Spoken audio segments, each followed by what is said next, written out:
ikaw na ma-istorya. Okay. Yes. So, magandang hapon guys. We are here at nandito nga pala tayo ngayon sa bahay ni Gallego Mex Vlog. Gallego Mex Vlog. Ayan. So actually guys, magkakapit bahay lang kami dito sa Hilutungan, Kawayan, Masbate. So we are the local vlogger dito sa Hilutungan, Kawayan, Masbate. So and na-invite tayo sa kape-kape dito. Actually guys, isa sa mga sikat din dito sa Masbate, sa buong Masbate. Kilala siya sa content creator. Yung anong binablog niya yung pangisda, no? Ano pa mga content ng mga vlog mo sa ano? Ay, introduce ka nga pala para makilala ka ng mga hello mga idol. Natin. Ako nga pala si Gallego Mex Vlog at pumunta sa akin dito yung kabarangay namin na hindi lang basta kabarangay. Ahead lang po siya sa amin pero kumbaga para sa kanya magbarkada pa rin kami.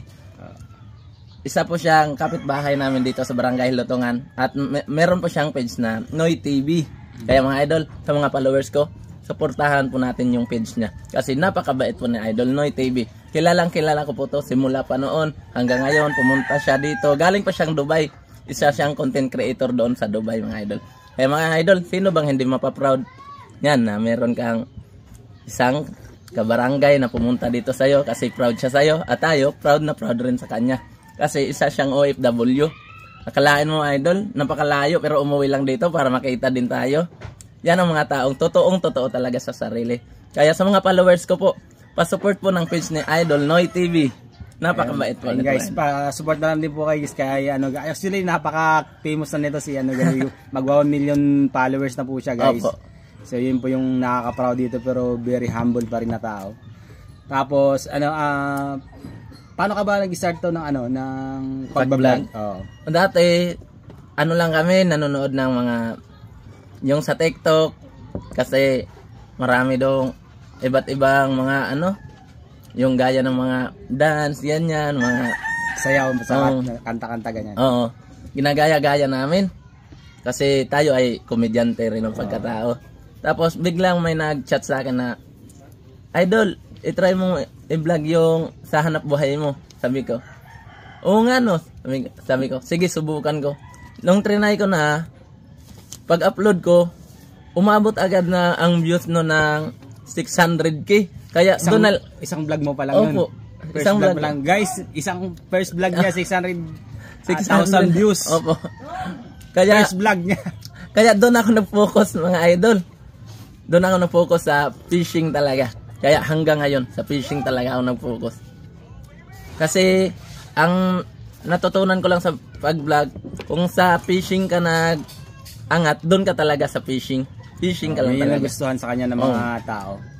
Tapos how do you paano yung earnings mo doon sa first vlog mo? Yung earnings ko hindi ko pa dati alam na kumikita na. Magkakasahod pala sa vlog. Tapos may isang tao na pumunta dito sa akin, tutulungan niya daw ako kung paano mag-set up ng kasi magkakasahod daw. Sabi ko, sige nga Dol, tulungan. At tinulungan naman tayo ng isang kababayan din natin. Kaya ngayon nagkakasahod na tayo pero hindi malaki mga idol So, kasi kung guys, malaki, mayaman na tayo ngayon. Usually guys, yan nakaka-inspired siya na klase ng tao kasi alam mo ba na lagi siyang nag-share sa mga kababayan, namimigay. Yung mga kahit yung mga huli nilang mga pusit, pinamimigay lang sa mga kamag-anak, kapitbahay. Ganoon siya kabait. Kaya kung nanonood kayo sa mga vlogs niya, talagang ma-inspired talaga kayo sa kanya.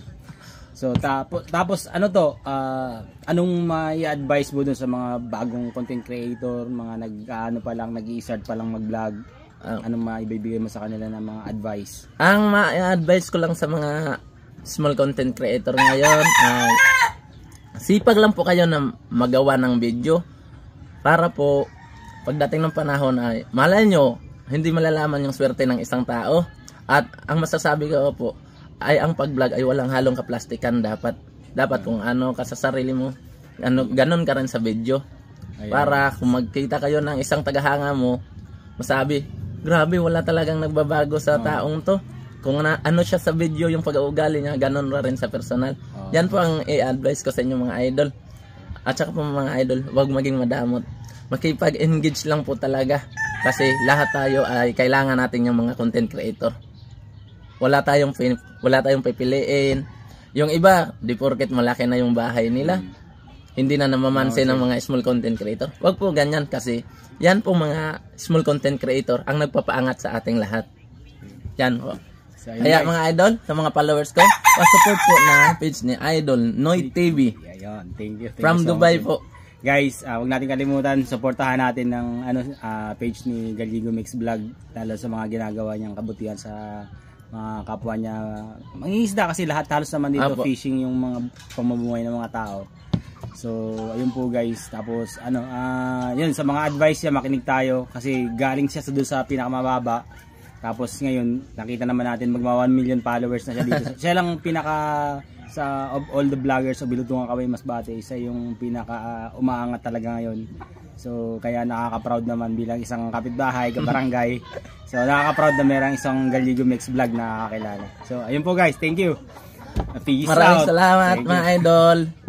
Huwag niyo po kalimutan mga idol, suportahan po natin yung ating isang kababayan.